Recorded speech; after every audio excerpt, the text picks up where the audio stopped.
ভালো কথা যতই তিতা হোক সময় হলে মিঠা তা অনুভব করা যায়।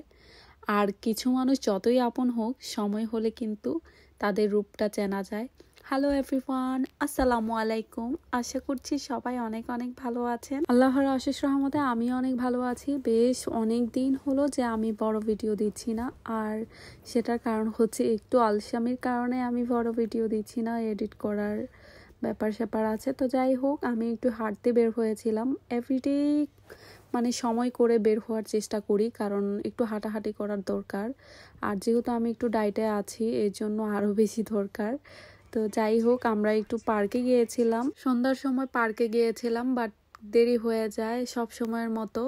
তো যাই হোক, যেহেতু এখন গরমের দিন এর জন্য আর দুপুর সময় একটু ঘুমাতে ইচ্ছে করে, আর ঘুমালে একদম সন্ধ্যা হয়ে যায়, এরকম একটা ব্যাপার। তো যাই হোক, এই সন্ধ্যার সময় বের হওয়া হয়। আর আমার মা সবসময় ফোন দিয়ে বলে সন্ধ্যার সময় বের হতে না, কিন্তু কিছু করার নেই, সন্ধ্যার সময় বের হওয়া হয়। তো যাই হোক, আমরা পার্কে পানি গরম বসাবো, যেহেতু স্প্যাগেটি রান্না করব। আর আমার কাছে খুবই ভালো লাগে এভাবে রান্না করলে, খুবই চটপট তাড়াতাড়ি হয়ে যায়। আর মাঝে মাঝে বাচ্চাদেরকে এভাবে রান্না করে দিলে বেবিরাও অনেক বেশি পছন্দ করে। ইটালিয়ান স্প্যাগেটি, এটা আমার কাছে খুবই ভালো লাগে। তো যাই হোক, এভাবে রান্না করে দিলে বেবিরাও অনেক বেশি পছন্দ করে, আর আমি অনেক বেশি পছন্দ করি। আমি নিজের কথা কি বলবো, ছোটবেলায় আমি নুডলস, পাস্তা জাতীয় খাবার অনেক বেশি পছন্দ করতাম। এখনও আমার মা ফোন দিয়ে জিজ্ঞেস করে যে তুই রান্না করে, মানে আমি রান্না করি কিনা, আমাকে না খাওয়ার জন্য মানা করে, কারণ নুডলস পাস্তা জাতীয় খাবার খেলে এমনিই স্বাস্থ্য বেড়ে যায়।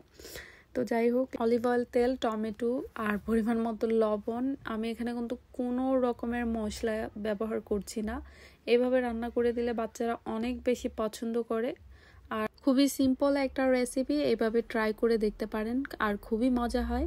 আমিও মাঝে মাঝে এভাবে রান্না করি আমার জন্য। বেবিদের জন্য তো রান্না করি, কিন্তু আমার জন্য আমি রান্না করি, আমার কাছে খুবই ভালো লাগে। আর এখানে দিয়ে দিচ্ছি পাস্তা। তো এভাবে স্প্যাগেটি রান্না করলে খুবই মজা হয়। আর এর মধ্যে আমি একটা ডিম দিয়েছি, এটা ডিমটা আগে দিলেও পারবেন, আর আমি পরে দিয়েছি।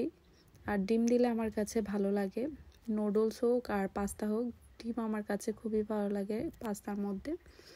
আর সাথে আমি মাঝে মাঝে চিংড়ি মাছও দিই, কারণ অনেক সময় অ্যালার্জির জন্য দিতে ইচ্ছে করে না। আর লাস্ট পর্যায়ে আমি জাস্ট অলিভ অয়েল, কাঁচা অলিভ অয়েলটা উপর দিয়ে দিয়েছি। এখন আমি নামিয়ে নিব। অনেক বেশি ইয়াম্মি হয়েছিল, এভাবে ট্রাই করে দেখতে পারেন। আর এখন যেহেতু আমি বয়স দিচ্ছি, আমার খেতে ইচ্ছে করছে। তো যাই হোক, এখন আর রান্না করব না। তো আজকের ব্লগ ভিডিওটা আমার এই পর্যন্তই। সবাই ভালো থাকবেন, সুস্থ থাকবেন। আল্লাহ হাফেজ।